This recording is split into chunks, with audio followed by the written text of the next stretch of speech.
Kita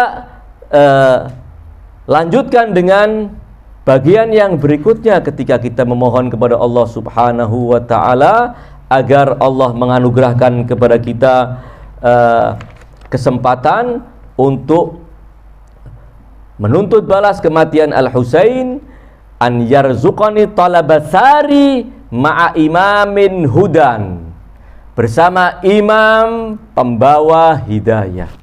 Gelar yang masyhur bagi juru selamat akhir zaman adalah Al-Mahdi, yang secara bahasa Al-Mahdi itu artinya orang yang mendapatkan hidayah, orang yang mendapatkan bimbingan, orang yang terbimbing. Karena dari riwayat, alaikum bisunnati wa sunnatil khulafair rasyidinal mahdiyyin. Jadi gelar para khalifah Rasulullah sallallahu alaihi wasallam yang 12 itu adalah rasyidun. Wa asyhadu annakum al-a'immatur rasyidun al-mahdiyun. Mendapatkan hidayah dari Allah Subhanahu wa taala. Tentu makna hidayah Allah Subhanahu wa taala mulai pada level yang paling sederhana, yaitu ketika Allah memberikan kepada kita kemampuan untuk memilah antara yang baik dan yang buruk dalam kehidupan kita, sehingga kita memilih yang baik dan meninggalkan yang buruk. Kemudian pada tingkat yang berikutnya diberikan bukti-bukti yang dengan bukti-bukti itu kita bisa menemukan kebenaran, dan kemudian harapannya adalah menerima kebenaran tersebut tentang keesaan Tuhan, tentang kebenaran para nabi. Dengan bukti-bukti yang bisa dicerna oleh akal, itu juga bagian dari petunjuk Allah Subhanahu wa taala. Allah memberikan akal kepada kita dan menebar bukti-bukti yang mengarahkan kita untuk mengenal Allah Subhanahu wa taala. Itu juga satu bagian dari hidayah yang Allah berikan kepada kita. Ada hidayah yang lebih dari apa yang telah disebutkan. Hidayah dengan diutusnya para nabi. Para nabi Allah utus kepada umat manusia.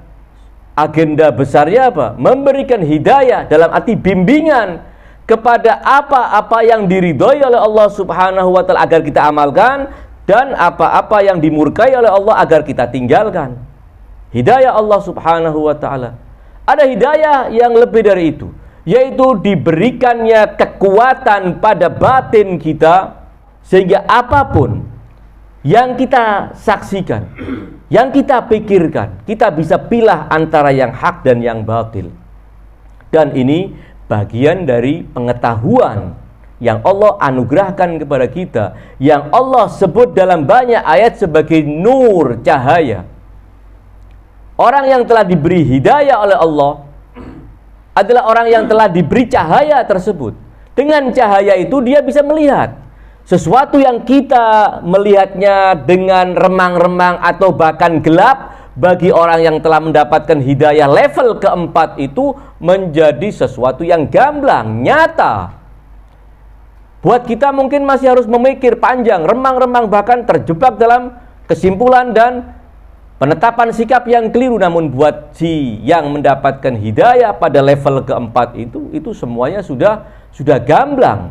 Kenapa? Mendapatkan cahaya dari Allah Subhanahu wa taala, mendapatkan ilmu yang diistilahkan dan disebut dengan cahaya Allah Subhanahu wa taala. Pada level yang keempat, hidayah dengan arti Allah memberikan ilmu yang dengannya dia bisa memilah antara yang hak dan yang batil secara pasti, yang dengannya dia bisa menentukan sikap harus di mana dia berada dalam pergolakan antara hak dan batil.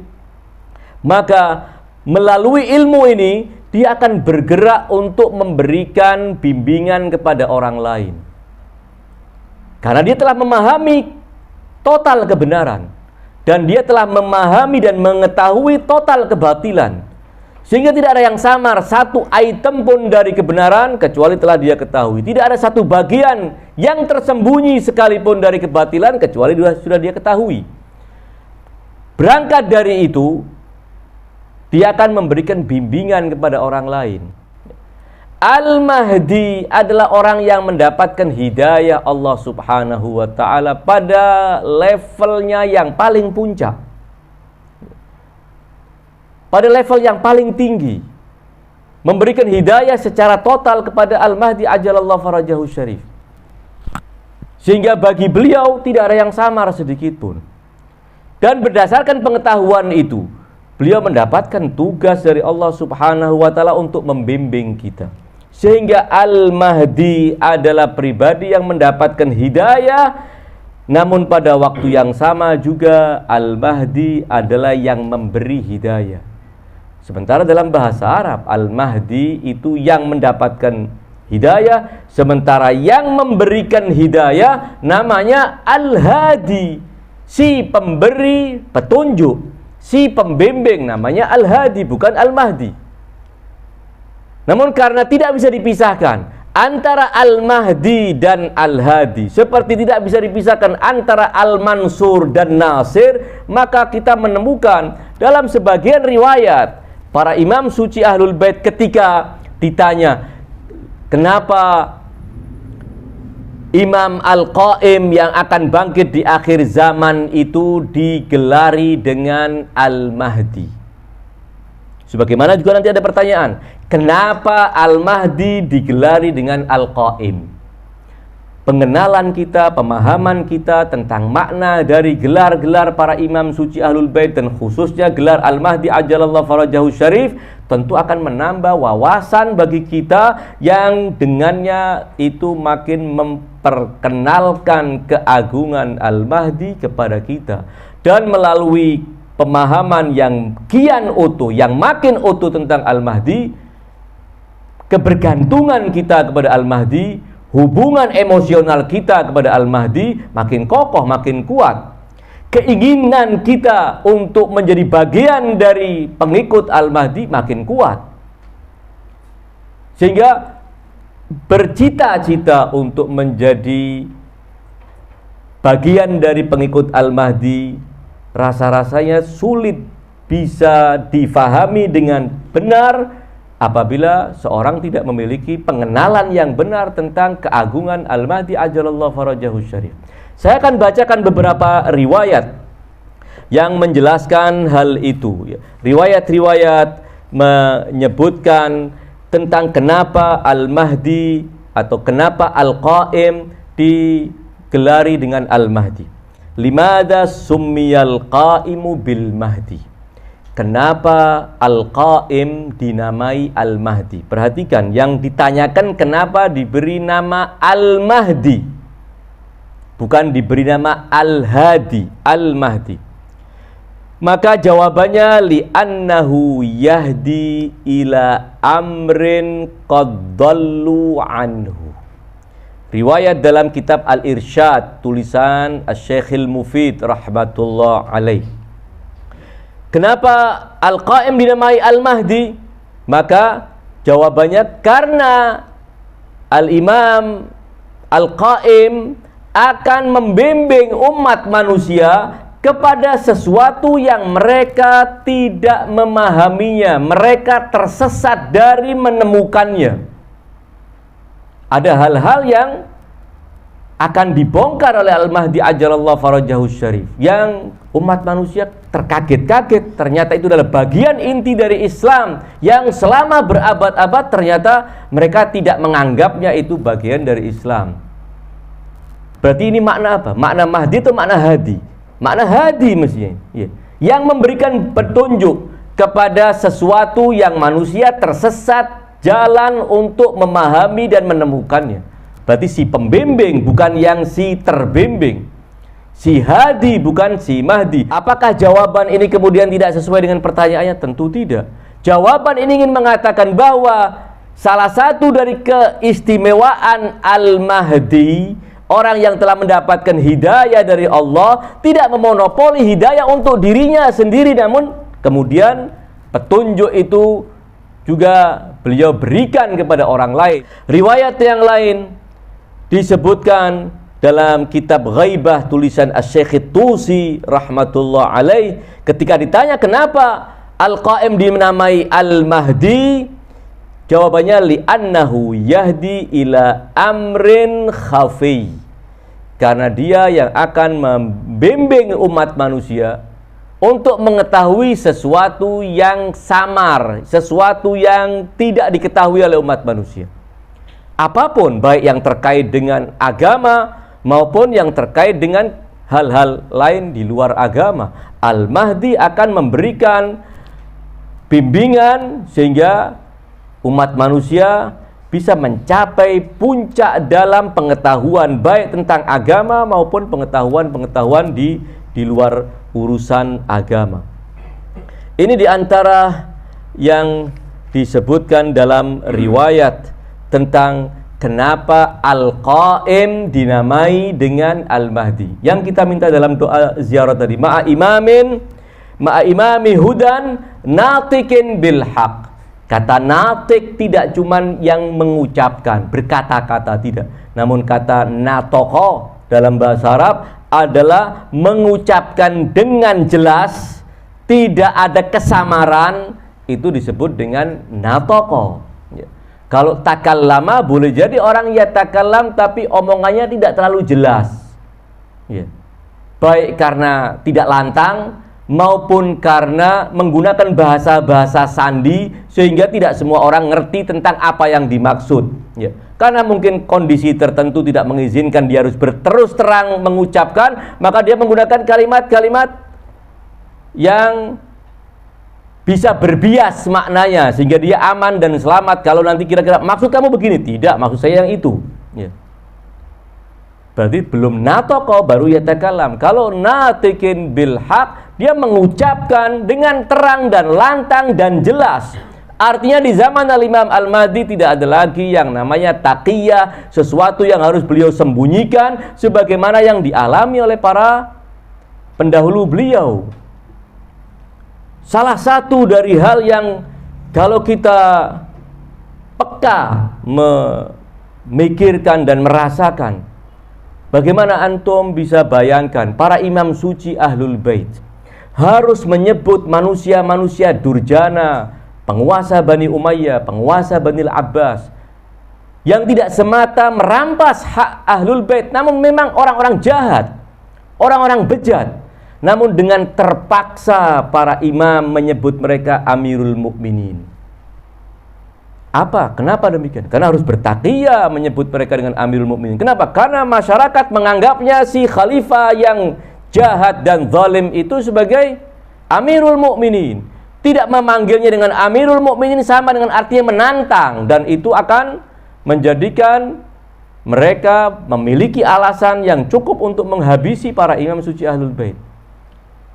Ini kondisi yang kita bisa bayangkan. Seringkali juga para imam kemudian ketika ditanya tentang sebuah hukum, sementara penanya tidak mungkin siap mendengar jawaban versi ajaran Ahlul Bait, maka disampaikan sesuai dengan versi yang lainnya. Ini tentu tidak akan terjadi pada zaman Al-Imam Al-Mahdi ajalallahu farajahu syarif. Beliau akan natikin bil haq, tidak ada yang beliau sembunyikan. Semua akan beliau kembalikan sesuai dengan ajaran Rasulullah Shallallahu Alaihi Wasallam. Orang mau siap menerima atau orang akan merasa ini adalah sebuah penyimpangan dari ajaran Rasulullah Shallallahu Alaihi Wasallam. Karenanya salah satu alasan kenapa yang akan merasa sulit menerima kehadiran Al-Mahdi adalah sebagian ulama. Bukan orang-orang awam, justru sebagian ulama akan merasa keberatan. Mereka menganggap ilmu yang sementara ini mereka miliki adalah ilmu yang sesungguhnya dari Rasulullah Shallallahu Alaihi Wasallam. Sehingga ketika Al-Mahdi datang membawa sesuatu yang berbeda dengannya, maka dianggapnya Imam Mahdi sedang mengada-ngada, sedang menyimpang, sedang mengajarkan kesesatan. Ini salah satu dari yang perlu kita fahami dari makna imamin atau imami hudan zahirin natikin bil haqqi minkum. Zahirin nanti akan kita jelaskan dalam kesempatan-kesempatan lain. Imam yang zahir muncul secara singkat, saya ingin sampaikan bahwa maksudnya bahwa Imam Al-Mahdi itu zahirin. Kendati sekarang Imam Mahdi zahir, di mana zahir? Di hati dan pikiran para pecinta setia beliau. Kendati sosok beliau gaib, namun keberkahan beliau hadir. Kita akan lanjutkan dengan membaca riwayat yang akan menjelaskan. Kalau tadi pertanyaannya kenapa Al-Qaim dinamai Al-Mahdi? Sekarang pertanyaannya kenapa Imam Al-Mahdi yang dijanjikan itu digelari dengan Al-Qaim? Al-Qaim artinya orang yang berdiri secara bahasa. Al-Qaim artinya orang yang bangkit melakukan sesuatu. Tentu para imam suci Ahlul Bait. Para imam suci Ahlul Bait adalah Mahdi. Setiap dari mereka adalah Mahdi. Mahdiyun jamaknya. Setiap dari mereka adalah Qaim, dengan pengertian penegak kebenaran. Tidak terkecuali. Namun kenapa gelar ini sepertinya dikhususkan untuk imam ke-12? Sebagaimana gelar Al-Mahdi dikhususkan untuk imam ke-12. Dalam kitab Kamiluz Ziyarat, Ibn Qulawai meriwayatkan dengan sanad yang bersambung kepada Al-Imam Ja'far As-Shadiq. Riwayat itu berbunyi demikian. Lamma kana min amril Husain ibn Ali makan.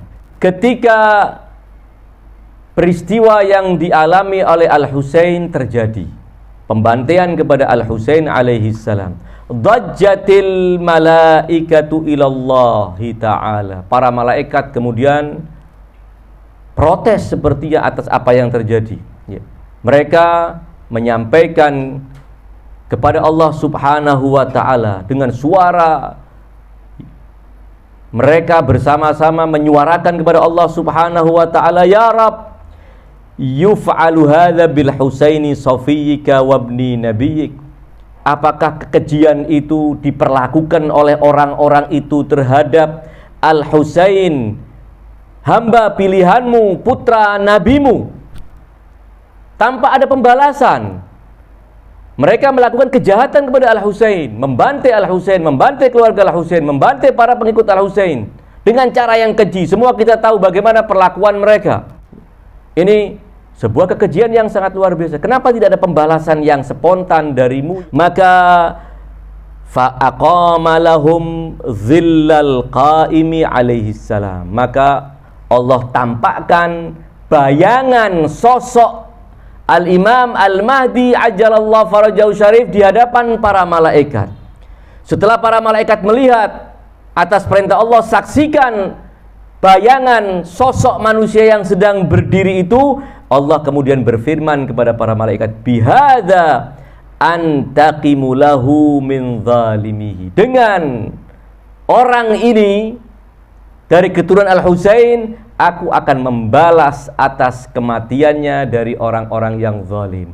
Maka atas dasar riwayat itu yang merupakan peristiwa yang terjadi di alam malakut yang disampaikan oleh Imam As-Shadiq alaihi salam, maka beliau dipanggil dan digelari dengan Al-Qaim. Riwayat kedua dalam kitab Ilalus Syara'i', tulisan Syekh As-Saduq, riwayat dari Abu Hamzah Tsumali. Dia berkata, Sa'altu Aba Ja'far Muhammad ibn Ali al-Baqir. Aku bertanya, kata Abu Hamzah Tsumali, kepada Abu Ja'far Al-Imam Muhammad al-Baqir, kullukum qa'imuna bil haq. Setiap dari kalian para imam Ahlul Bait adalah penegak kebenaran. Maka Imam Al-Baqir mengatakan, bala, benar, semua kami adalah penegak kebenaran. Maka pertanyaan berikutnya dari Abu Hamzah, falima summiyal qa'imu qa'iman. Kalau begitu, kenapa imam yang ke-12 Al-Mahdi kok digelari dengan Al-Qaim? Seakan gelar itu milik pribadi Al-Mahdi dan tidak untuk kalian. Padahal kalian semuanya adalah qa'imuna bil haq. Maka Al-Imam Al-Baqir alaihissalam mengatakan demikian, lamma qutila jaddi Al-Husain, lamma qutila jaddi Al-Husain, ketika kakekku Al-Husain terbunuh, dajjatil malaikatu ilallah. Para malaikat menjerit kepada Allah subhanahu wa ta'ala bil buka wan nahib, dengan tangisan yang terseduh-seduh. Wa qalu, dan mereka berkata, ilahana wa sayyidana, wahai Tuhan kami, wahai junjungan kami, ataghfalu amman qatala safwatak wabna safwatik wa khirataka min khalqik. Apakah engkau akan melupakan, mengabaikan, tidak melakukan pembalasan kepada orang yang membunuh manusia-manusia pilihanmu, putra manusia-manusia pilihanmu, orang yang terbaik dari makhlukmu, apakah engkau akan biarkan mereka melakukan pembunuhan kepada Al-Husain dan keluarganya? Fa'auhallahu azza wa jalla ilaihim, maka Allah mewahyukan kepada mereka, qarru malaikati, tenanglah, diamlah wahai para malaikatku, fawa'izzati wa jalali, demi kemuliaanku, demi keagunganku, la antaqimanna minhum walau ba'dahin, aku pasti akan melakukan pembalasan walaupun nanti, tidak segera, pasti akan ada pembalasan atas kejahatan mereka. Thumma kasyafallahu anil a'immati min wuldil Husain alaihi salam lil malaika.